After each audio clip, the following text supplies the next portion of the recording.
Shalom.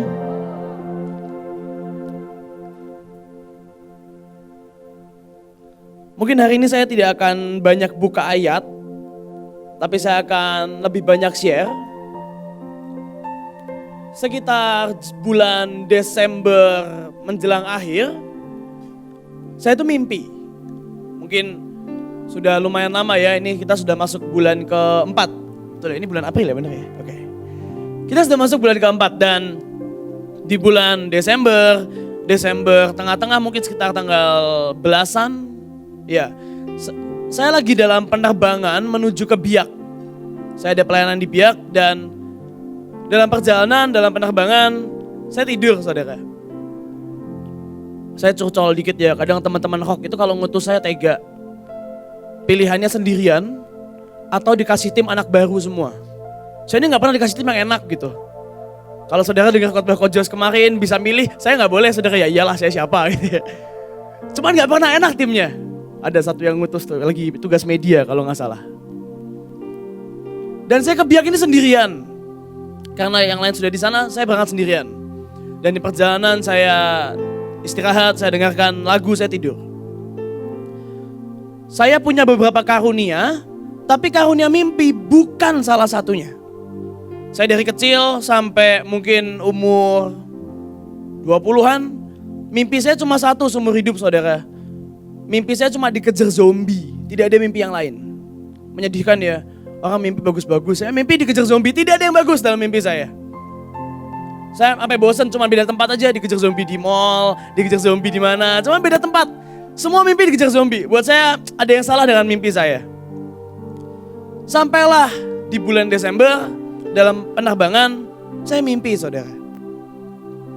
Mimpinya dalam ibadah seperti ini, yang khotbah Ibu Iin, Ibu Panglima kita, di tengah lagi khotbah, tiba-tiba saya ditunjuk. Kamu jangan mengkristal. Saya ditunjuk, kamu jangan mengkristal. Di situ saya bingung. Selama ini yang saya tahu dalam hidup kekristenan kita, dalam perjalanan kita mengikut Tuhan, yang saya tahu adanya beku. Betul ya? Kita pasti pernah berhadapan dengan kebekuan, dengan kesuaman. Tapi saya nggak pernah mendengar, saya nggak pernah menghadapi yang namanya mengkristal. Buat saya ini aneh karena apa mengkristal, dan dalam benak pikiran saya, kristal itu bagus. Kristal itu ya bentuknya bagus, warnanya bagus. Jadi apa yang salah dengan kristal? Saya simpan karena saya mau pelayanan, saya simpan baik-baik. Pulang saya cerita ke beberapa teman saya. Aku tuh mimpi. Ibu tegur, jangan mengkristal. Dan saya tanya teman-teman saya bersyukur punya teman-teman yang ajaib. Mereka langsung cari, kenapa jangan mengkristal? Dan ini hasil pencarian mereka, penelitian mereka. In order for crystallization, untuk terjadi yang namanya pengkristalan, untuk yang terjadi namanya mengkristal, itu harus mengalami satu proses yang namanya super saturated. Saya ulangi, untuk kristal tercipta harus mengalami satu proses, satu titik namanya super saturated. Maaf kalau bahasa Inggris saya jelek. Dan saya tanya, super saturated kyopo? Saya gak mudeng saudara. Super saturated itu dua kata, dua suku kata. Dan kata yang satu itu saturated, artinya jenuh. Dan ini yang saya mau bagikan pagi hari ini. Nah, bagaimana mungkin saturated atau jenuh bisa terjadi? Intinya gini, waktu satu objek dia memegang terlalu banyak, dia menyimpan terlalu banyak hal dalam tubuhnya, dia akan jenuh. Betul ya? Mungkin yang ibu-ibu tahu ada istilah minyak jenuh. Saya nggak tahu minyak jenuh karena saya nggak pernah masak. Tapi mungkin ibu-ibu tahu minyak jenuh. Dan ternyata untuk jadi yang namanya kristal harus mengalami super saturated. Paling gampang gini saudara, saturated itu apa sih? Saturated itu adalah saat ada spons, saudara kasih air. Warnanya berubah, betul ya? Warnanya berubah, dari kering jadi basah, dari kuning terang jadi mulai rada gelap, dan jadi berat. Di awal, dia akan serap air yang datang. Tapi lama-kelamaan, ada satu titik di mana spons tidak dapat menyerap lagi. Dan yang dikatakan saturated atau jenuh paling gampang adalah seperti spons yang tidak bisa menyerap lagi. Sementara untuk terjadinya pengkristalan harus super saturated. Atau dapat dikatakan super jenuh. Saya nggak pernah bisa bayangkan super jenuh itu kayak apa. Minyak jenuh yang sudah sekian kali pakai sudah hitam. Kalau super jenuh, minyaknya jadi kayak apa saya nggak tahu. Mungkin jadi padat kali minyaknya kali ya. Spons jenuh ada spons yang penuh. Tapi kalau spons yang super jenuh, saya nggak tahu kayak apa bentuknya. Dan saya coba pelajari jenuh itu apa sih sebenarnya. Jenuh itu bicara apa? Jenuh punya beberapa arti. Yang paling utama adalah jenuh itu fed up atau muak. Ini yang jadi permasalahan. Berapa banyak di antara kita yang kita melayani Tuhan, kita Kristen dari lahir. Kita mencintai Tuhan, kita memberikan diri kita mungkin full time, mungkin bahkan tinggal di sini seperti ada beberapa anak STT, ada beberapa teman-teman pemenang. Engkau tinggal dalam hadirat Tuhan ibaratnya, bener gak? STT kan doa pagi malam ya. Dan waktu satu orang, satu objek mulai fed up, mulai muak. Lalu apa yang bisa diterima? Waktu kita memberikan hidup kita dalam pelayanan dan kita mulai jenuh, mulai muak dengan pelayanan, lalu hidup kita mau ngapain? Kita semua tahu kita diciptakan untuk mencintai Tuhan, untuk nyembah Tuhan, untuk bawa lawatan, untuk perang, untuk menjaga bangsa. Tapi saat titiknya datang, titik muak, titik jenuh itu datang, mau ngapain?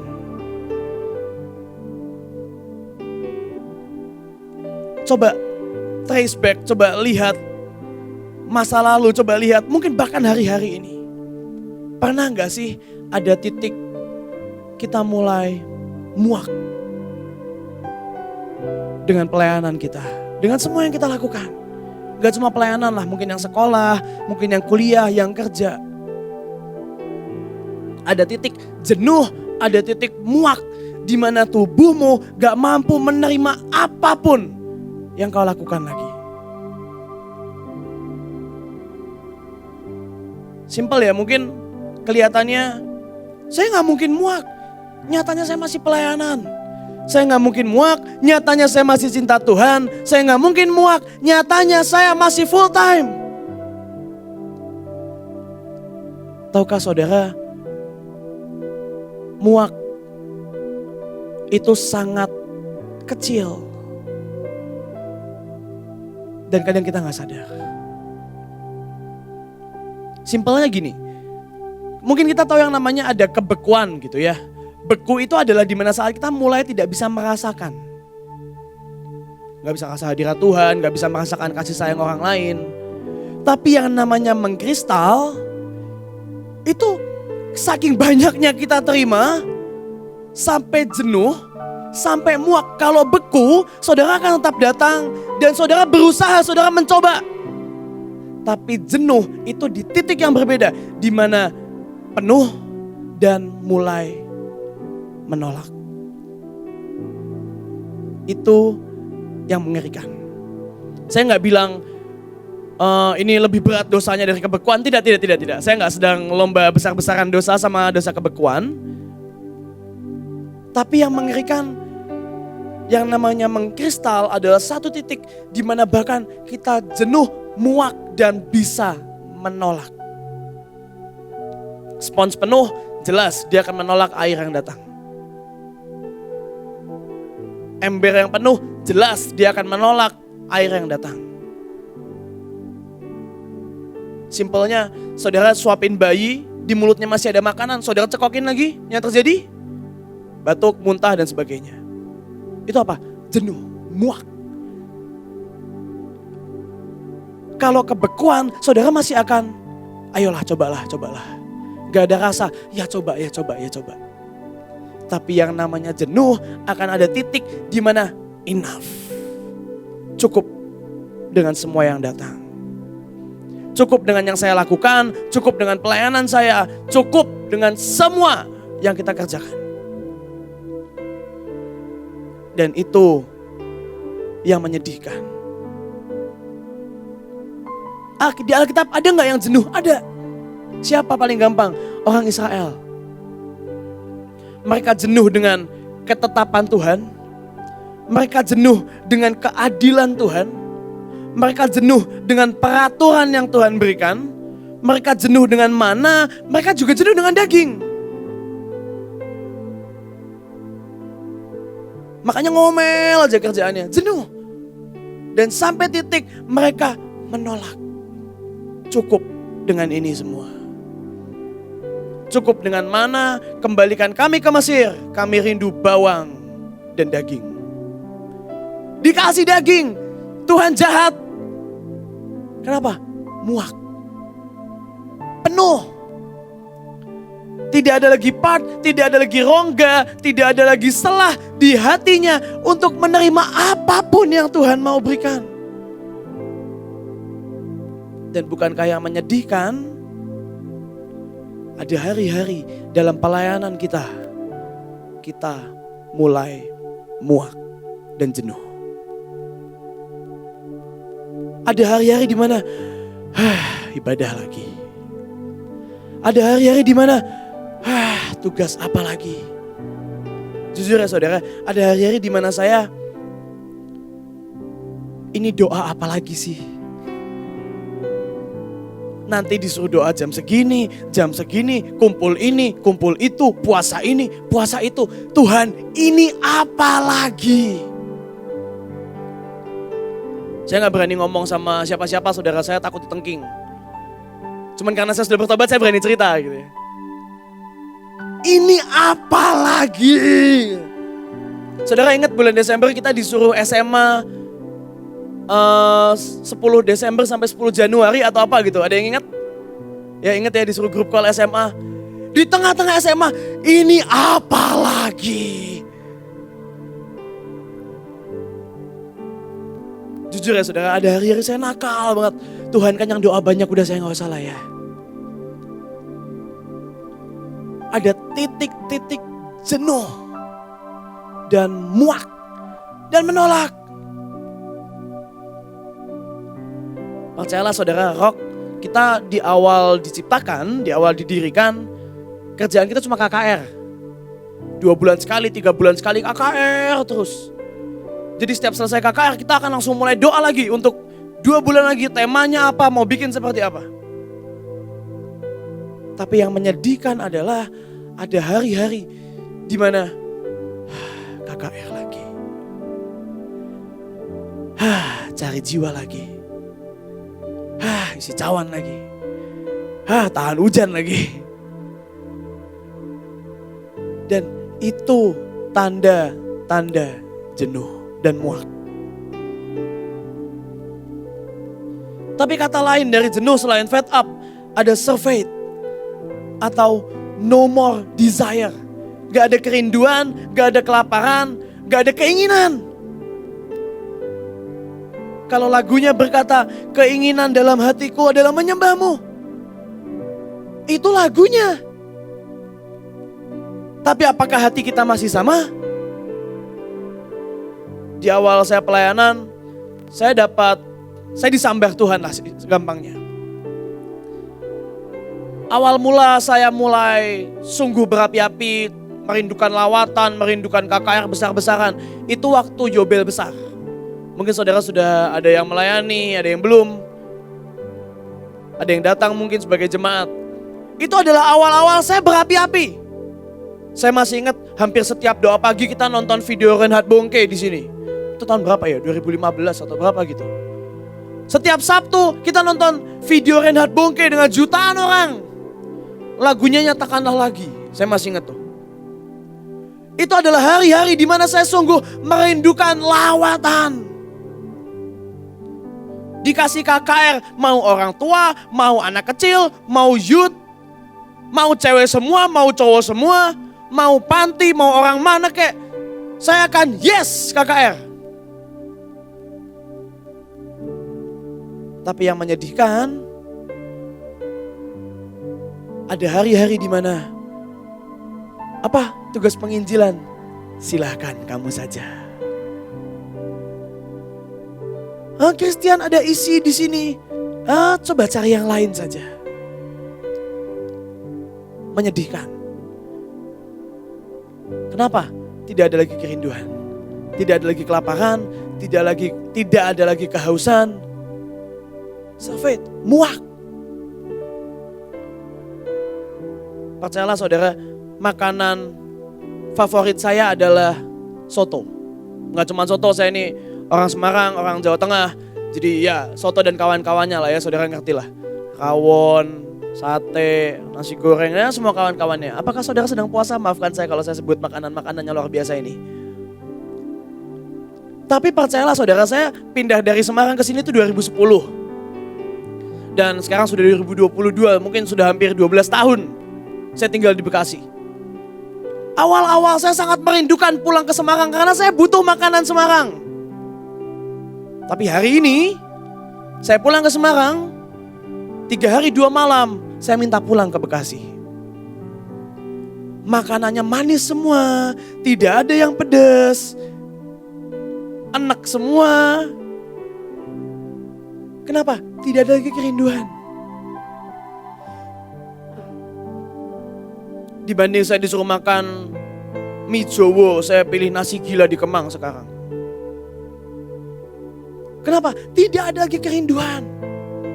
Ini bukan rasa yang saya cari, ini bukan rasa yang saya ingini.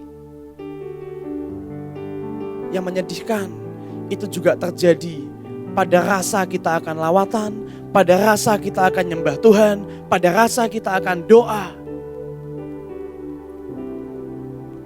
Ada hari-hari, ayo kita harus nari di sekian titik, kita harus bikin tindakan profetik di sekian titik.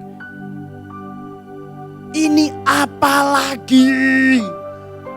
Yang paling fresh, saudara paling fresh, bulan lalu. Mungkin saudara yang tergabung di unit dapat tugas mengerjakan Jabodetabek. Bersamaan muncul Bali. Saya mikir Tuhan Yesus ini apa lagi? Jabodetabek, saya pikir saya dapat yang dekat saudara. Tasik, oh ya Tasik. Saya buka map, ternyata Tasik jauh saudara. Saya baru tahu Tasik itu jauh. Tapi karena saya sudah bertobat, tidak boleh muak. Ayo kerjakan Tasik dengan cinta. Tapi percayalah saudara, ada titik-titik jenuh.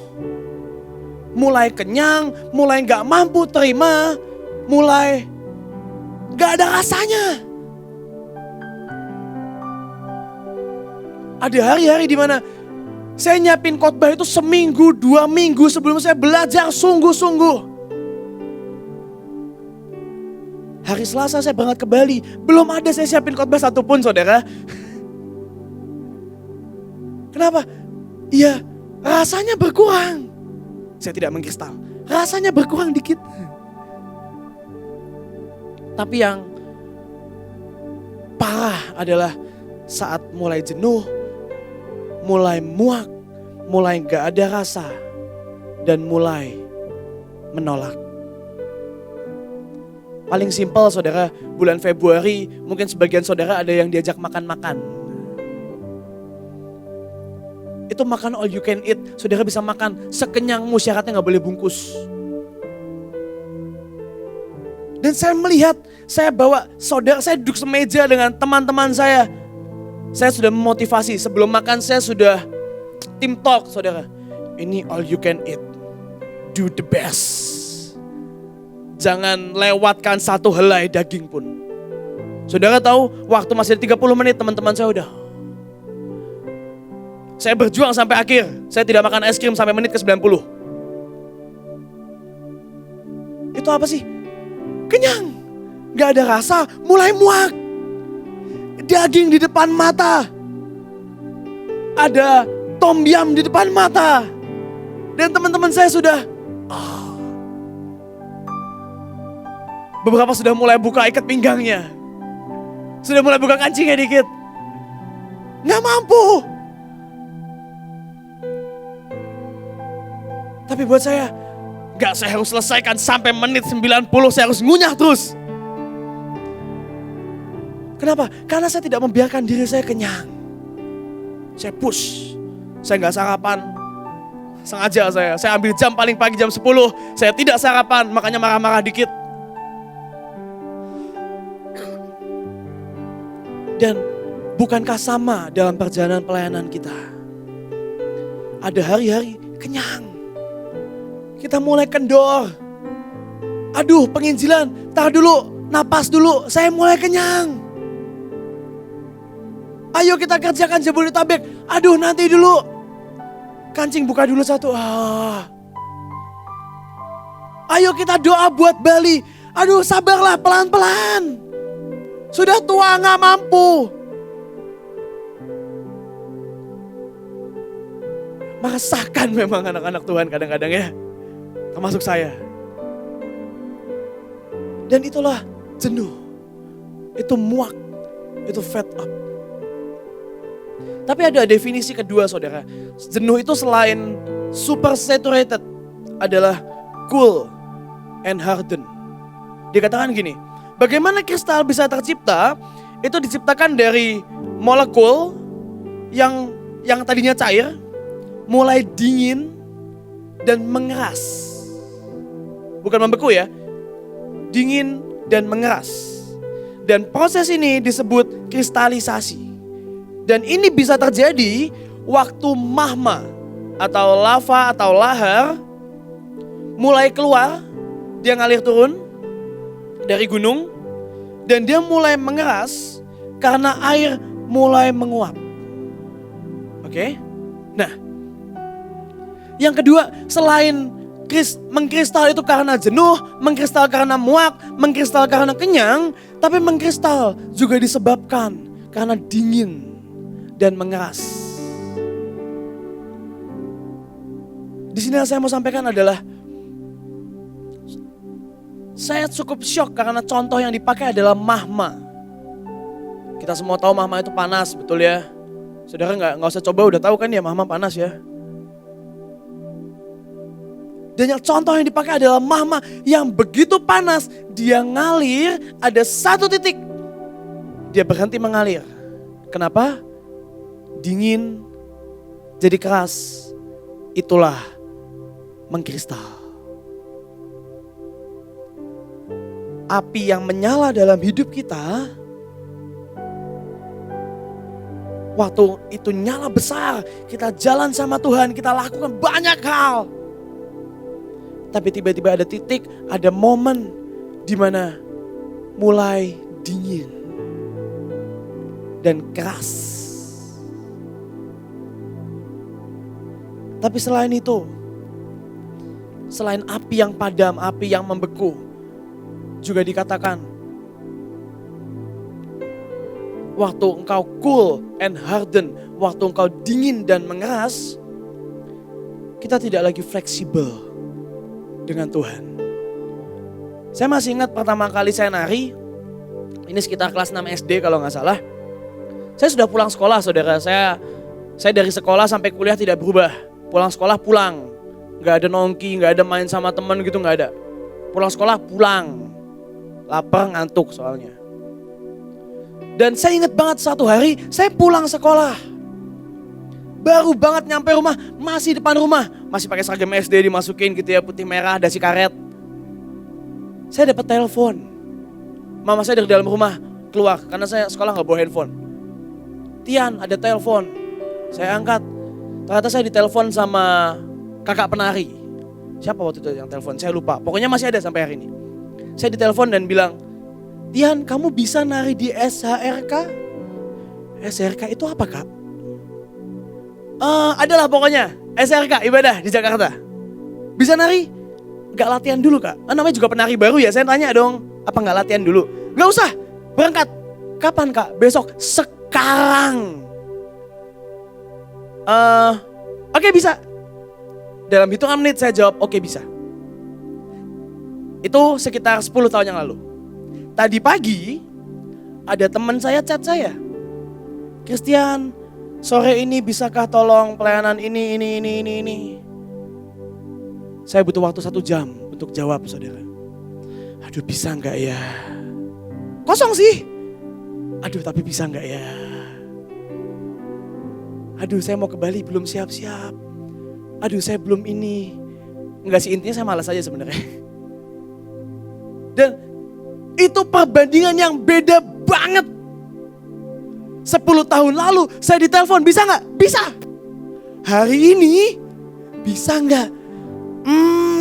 Bisa nggak ya? Saya sudah ngeles. Aku belum siap-siap, aku ini. Saya sudah mau jawab, nggak bisa kah minta yang lain? Tidak fleksibel lagi. Keras, gak bisa belok lagi. Yang menyedihkan juga, dulu setiap kali ada ibadah-ibadah penting, kita sering latihan mendadak, saudara. Penari itu sering latihan mendadak. Misal, iya tiba-tiba Sabtu perlu penetapan apa gitu ya. Ayo kita latihan Selasa, Rabu, Kamis, Jumat gitu. Sekarang, ada latihan mendadak, saya mutung. Kenapa saya mutung? Ini mengganggu agenda saya yang lain ini. Saya sudah janjian ini, mas. Enggak, intinya saya males. Intinya saya marah. Saya tidak sesibuk itu, saya bukan Pak Presiden, saudara. Tapi yang membuat saya nggak bisa manuver, yang membuat saya nggak bisa lincah lagi, saya nggak bisa fleksibel lagi. Itu waktu saya mulai marah, saya mulai beku. Saya mulai dingin. Berapa banyak di antara kita yang kita mulai nggak bisa manuver dengan Tuhan. Kita mulai nggak bisa fleksibel lagi. Kita mulai, gampang lah, nanti aja lah. Kita mulai, Tuhan, yang lain aja lah. Kita mulai, kenapa harus saya? Kenapa harus jam segini? Gak bisakah dipersingkat, gak bisa dipermudah? Kenapa? Karena mulai cool and harden. Dingin dan mengeras. Saya bergumul dengan mimpi ini, saudara. Saya bergumul dengan pesan Tuhan ini. Sampai akhirnya saya dapat kesempatan sharing. Jadi ceritanya sekitar kapan ya? Awal tahun, bulan Januari, saya diminta sharing, saudara. Saya diminta sharing di retreatnya Unit Care. Dan saya sharing ini, saya sharing yang sama. Tapi sharing saya selesai di sini. Tadi persis di titik barusan nih saya selesai. Saya ajak semua berdoa, ayo sama-sama kita minta Tuhan supaya hati kita tidak mengeras, tidak membeku, tidak mengkristal. Dan di tengah saya berdoa, tiba-tiba Ibu Nita, ibu mertua saya, beliau ambil mic. Saya pikir sudah selesai, saya gantian, saya duduk, saudara, beliau maju. Tiba-tiba gantian, beliau yang berdoa. Di tengah semua lagi berdoa, lagi nangis-nangis. Saya biasa aja, saya khotbah, ya saya biasa aja. Tiba-tiba beliau mendatangi saya. Saya didoakan, saya mulai ngebatin tuh, saya mulai bergumam. Ini perasaan gue yang khotbah, kenapa jadi gue yang didoain? Ret dia, kenapa jadi gue yang didoain? Saya mulai ngomong gitu, saudara. Ya saya didoakan, dan begitu selesai, semua selesai altar call, itu break. Setelah saya khotbah itu break. Dan waktu break, saya sudah mau pulang, saya mau pamit karena itu saya cuma ngisi karena siangnya saya ada rock. Saya mau pulang, tiba-tiba beliau duduk di sebelah saya. Ah, ini lama ini pasti. Jangan bilang-bilang. Dan bener lama saudara. Tapi saya kagum dengan satu hal. Khotbah saya tadi titik di tempat yang tadi ya. Dan tiba-tiba beliau bilang gini. Christian, kamu tahu kenapa pesan ini disampaikan padamu jangan mengkristal? Saya tanya, ya supaya saya gak mengkristal kan, jawabannya ada nyebelin ya. Terus Ibu Nita bilang gini, kalau pesan ini disampaikan, artinya apakah kamu sudah mengkristal? Saya mulai mikir saudara, saya sudah ada jenuh, saya mulai gak fleksibel. Berarti saya udah mengkristal dong. Dan Ibu Nita bilang, belum. Kamu belum mengkristal. Makanya kamu dikasih mimpi sebagai warning, sebagai peringatan. Dan terus lanjut, Ibu Nita bilang gini. Kamu tahu apa yang membuat manusia tidak mengkristal? Oh, saya tidak tahu. Bu Nita sampaikan seperti ini. Seorang atlet, dia punya personal trainer, dia punya PT bahasanya.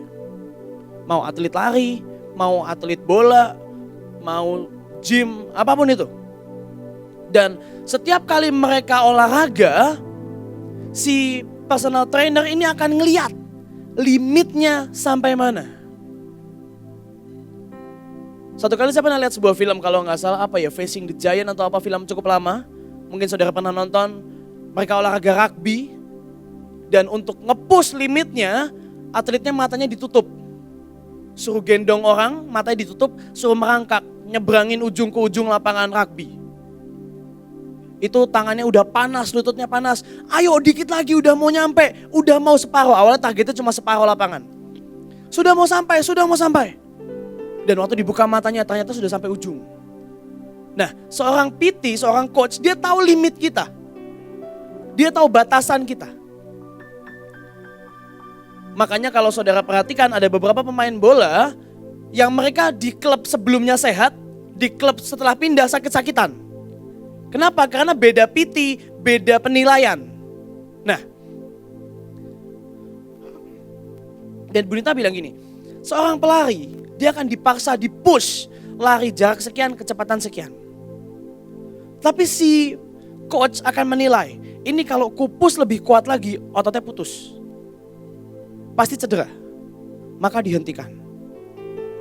Tapi kalau coach bilang, perhitungannya bilang bisa, dia akan dibiarkan lari lebih jauh, lebih cepat, lebih panas, lebih gila. Kenapa? Perhitungannya bilang bisa. Sama halnya dengan kita. Kalau Tuhan mengizinkan kita menjalani ini semua, bukan Tuhan membiarkan otot kita putus. Tapi karena dia coach yang tahu limit kita masih jauh. Makanya dibiarin. Jangan mengkristal sekarang. Kamu masih bisa lari lebih jauh dari ini. Kamu masih bisa fight lebih kuat dari ini. Jangan mengkristal sekarang. Tapi gimana caranya? Caranya gini saudara. Ternyata yang jenuh itu bukan kita. Yang mengkristal, yang cool and harden itu bukan kita. Tapi siapa? Tubuh kita. Tubuh kita yang mulai letih, otak kita yang sometimes pesan Tuhan, nubuatannya gak masuk akal, itu yang bikin letih.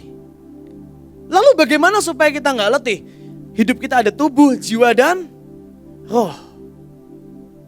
Semua pesan Tuhan yang keluar dari tempat ini, kalau ditangkap dengan otak, ditangkap dengan tubuh, pingsan kita.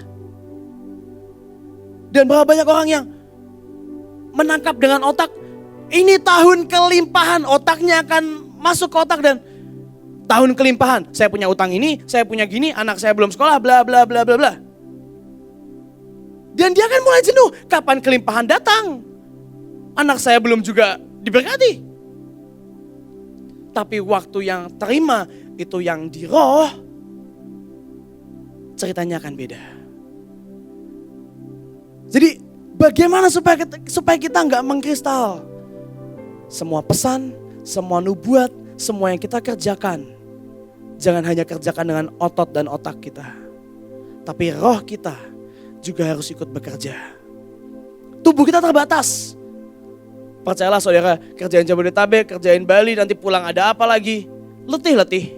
Tubuh kita akan letih. Tapi Alkitab berkata, Tuhan mencurahkan rohnya yang tidak terbatas. Dan saya percaya roh kita pun tidak terbatas untuk menerima yang tidak terbatas yang dari Tuhan. Dan waktu kita terima, itu yang push tubuh kita. Jadi saat tubuh kita mulai dingin, mulai cool and harden, mulai gak bisa fleksibel, tubuhnya mulai rusak, yang di dalam bekerja lebih kuat. Dan itu yang menggerakkan yang di luar. Amin. Di saat hari-hari kita mulai letih, di saat hari-hari kita mulai capek, hari-hari kita mulai muak bahkan. Kalau saudara sadari itu, saudara belum mengkristal. Step yang saudara perlu ambil, mulai transfer, mulai olah semuanya dalam roh kita. Mulai kerjakan dengan roh, mulai tangkap dengan roh. Karena firman-Nya berkata, kita mulai dengan roh, kita juga akhiri dengan roh. Tubuh kita gak akan mampu untuk menyelesaikan yang roh kita mulai. Tapi roh kita beserta roh Tuhan yang tidak terbatas pasti bisa menyelesaikan semuanya. Amin. Mari kita berdoa.